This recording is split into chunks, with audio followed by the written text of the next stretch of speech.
Utesnjuje me predvsem stiska tolikih, s katerimi se srečujem, ne le ljudi, ampak tudi preostalih živečih v stvarstvu živali, rastlin.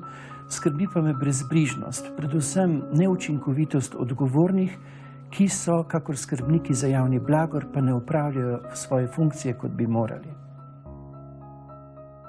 Skrbi me nestrpnost ljudi. Dejstvo, da nekateri ljudje izkoriščajo strah, da dosežejo svoj cilj.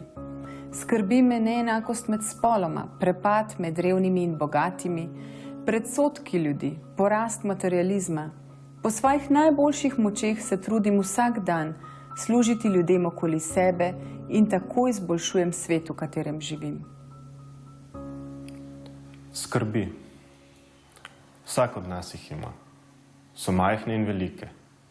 Majhne ponavadi niso obremenjujoče. Problem pa nastane pri velikih. Ste se kdaj vprašali, ali lahko vplivate na neko stvar, ki vas skrbi?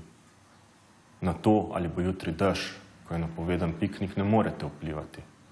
Zato je popolnoma nepotrebno, da vas skrbi. Ravno tako za kup drugih stvari. So pa stvari, na katere lahko vplivate. Pri tem si morate postaviti le eno samo vprašanje. Sem naredil vse, kar sem lahko? Če odgovor da, potem ni nobene potrebe, da bi se obremenjevali skrbmi.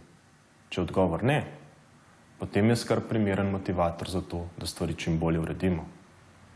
S tem, ko se obremenjujemo zaradi težav, na katere ne moremo vplivati, jemljemo sami sebi priložnost za polno življenje. Da užijemo tisto, kar je zares pomembno. Vsak od nas ima le nekaj časa, ki ga ima na voljo. Vsakemu od nas je dano, da mu bo srce bilo nekajkrat. Lahko milijardokrat, lahko samo nekaj milijonkrat. Zato je čas tisti, ki ga sami sebi jemljemo z nepotrebnimi skrbmi.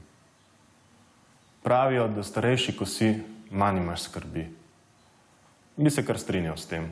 Pa ne, da jih je resnično manj, le manj pomembne postajajo. Tako nepomembne, da so v resnici ena skrb manj.